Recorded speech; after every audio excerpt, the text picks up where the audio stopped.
Well, hello and welcome to I Love Gay today. And we have a repeat guest with us today, and we have Robin Hopkins with us. How are you, Robin? I'm good. How are you? It's so good to be back. Oh my God, the last time we were together, we had so much fun together. We did. We did. I love a good interview where you end up just laughing more than actually working, And liking the person that you've interviewed and right? looking forward to joining them for cocktails. I mean, I am always looking forward to cocktails. Speaking of cocktails, but you have a new podcast. So when we met, you were doing you did she's famous. It's If These Ovaries Could Talk. And so that was your podcast. You have a book. Rosie O'Donnell was on your show and so forth. I mean, you were like, you had a lot going on at that time. We did. We did. It was moving like I mean, it's still moving. I'm just no longer a part of it. But Yeah. it was so wonderful to be talking about LGBTQ families Yeah. and to be talking about representation and sharing our stories out in the world. Because the reality is there's a million stories of that sort of like unattractive guy with the hot wife, and it's just what's happening in their life. And it's like so ridiculous. I mean, we don't need any more modeling of that. So it was such a nice experience to be able to do over 150 episodes. That's how many I did about LGBTQ families. It was a wonderful experience. Now you've gone from families and all the craziness you probably learned from that, and now you have well adjusting. And Yes. it's let me get this right.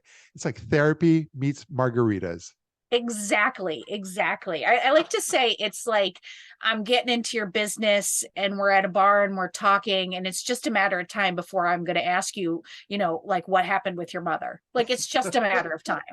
So, it's like, because I really want to have those real interactions and talks with people, but Yeah. not in a way that's really NPR or really stilted, because I think that, what makes it fun and interesting and what makes growth not a horrible process is when you are just having fun and talking and really relating to people. Yeah. And I mean, you know how to do that. You do it well, but now you're going to be helping people with managing stress and That I hope finding so. finding solutions in their life. But it's really going to be interesting because you've got some themes here in terms of like finding a new apartment, financial issues, but it looks like you've really got some goals set for this. Yeah, so there's four kind of tent poles that I used, and I should say also alongside Edit Audio. It's an Edit Audio original production, and the Yeah. team over there is amazing. It's a queer-led production company that focuses on marginalized voices, and so they have really helped us make this podcast amazing. But Yeah. that said, so we focused on four areas: finance, self-help, life planning, and the workplace. Okay. And those all came out of a book proposal that I'm working on called Shit I Learned from My Crappy Childhood.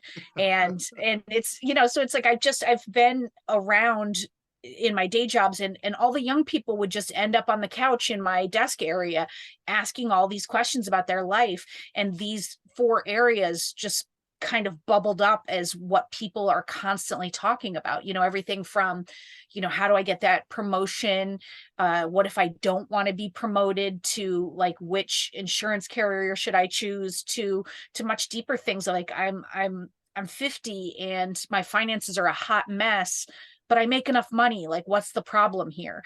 And so, these have been just really rich, deep conversations, but like hilarious too. Like, Yeah. we had this woman Serena on, because there's going to be 12 episodes, Yeah. and Serena was talking about grief and about, she found out her mom had cancer at 10, and her mom died when she was 16. She's now in her mid 20s, Yeah. and she's still grieving. And and it was and she made so many jokes, but it was like a conversation that was just so intense and so lovely and funny and fun. And I know the world needs more of these conversations right now, right? Like, we've all been trapped at home with COVID. It's just, it's a really wonderful time for us to be like coming back together and talking. Yeah. But you do a great job. You really know how to, let's just say, work it on social media, and also not only your Instagram, Twitter, and so forth, but you're also on TikTok as well. And are you going after that audience, those Gen Z kids as well? I mean, I can't buy a fan over on TikTok. I don't know. And my 13-year-old daughter is like literally laughing at me. Yeah. I'm like, Maxine, these are hilarious videos. And she was like, I don't know what it is that you're doing. She's like, I don't know what these videos are that you're doing. But so 9 times out of 10, like I just put up a video today, and like I do way better over on the Instagram. But I put up a video today of, it was like a promo for Well Adjusting. But the whole premise was my family just laughing at me giving advice. And like, that's always my filter, is just make fun of myself, have some fun. Let's not take this too seriously. And I'm not going to be like this. Well Adjusting is on Tuesday at 10. Like, no, we're not doing that. We're not doing that. We're gonna make fun of me, and I love that. I think it's fun. Well, we're gonna put this interview. I'm gonna put this on TikTok. We'll tag you, and we'll see if your daughter. She'll probably look at it and go, "Mom, this is what old people do." Seriously, she'll send me these videos, and I'm just like, "What? I don't even understand what the objective of that video was. Please explain to me what the joke is, please." And I was a former stand-up, for God's sakes. Like, I should be able to, figure out what is the joke in this video. You can't. I don't know what these kids are doing. I don't know what they're doing. Our brains wired differently a long time ago. It's so true. I'm just like, I just keep saying to her, like, what is the funny in that? And she's just like, it's not about that, Mom. I'm like, well, that's dumb. But meanwhile, then I walk in and I go, hey, listen, I just edited this together, but I'm going to really need you to get in there and do the titles. I'm like, thanks. I'm like, and anything else you need to put in there? And she's like, got it. Oh, it's okay. I have a husband, and he'll be on usually Instagram, and then he'll turn his phone and show me a meme, and he's laughing inside about it. And I'm looking at it going, I don't get it. That's not funny. And I repeat it. Yeah. And he's so frustrated with me for the same thing. So some of us just do not get those. So what I'm hearing is you and me at a cafe with a cocktail, like laughing at actually funny TikToks. That's what I'm hearing. Yeah, and in experiencing the real world while we're at it. Right. What a novel idea. Go figure. I love this. But no, this is fantastic, and I'm looking forward to it. It's October 24th, I think, that everything. Yeah. It's that's Monday, which is like so scary. I can't even believe it's coming up Monday. And we've got, like I said, season 1 has 12 episodes, so it'll take us into January. Chock full of stories. Even there's a woman who I used to work with who's talking about, is it time to get therapy? I mean, they're just all really relevant and now in interesting conversations. And I can't wait till it comes out in the world. And I'd like to tell everybody that there's a little bit of a real accredited person at the end gives some tips, because I ain't got any credits, so other than my life skills. You make it up in passion and personality. That's right. Well, I learned from one boss, just say it loudly. If you you say it loudly and you say it like you know what you're talking about, people will get behind you. It's really kind of crazy. I know. We're learning that more and more, the way the world works, and how they utilize all these mediums in order to be able to affect exactly what you're saying. Oh. This is gonna be fun. We're gonna post this and have links to all your social, and also directly to the Apple Podcast link. I found that.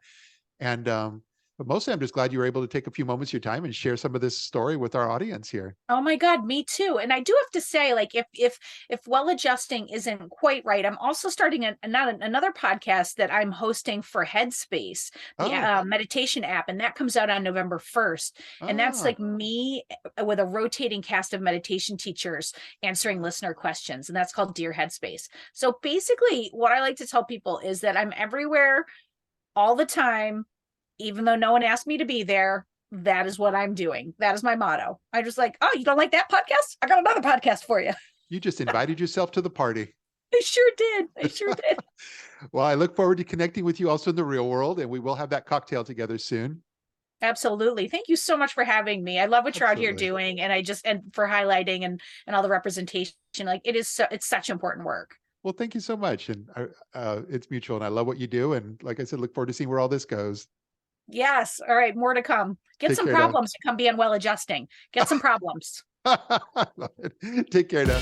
Hello, folks. I'm Robin Hopkins, and this is Well Adjusting, where I talk to people about life stuff, but not in an NPR way, more like we're at the bar and we're having cocktails and I am getting into your business sort of way.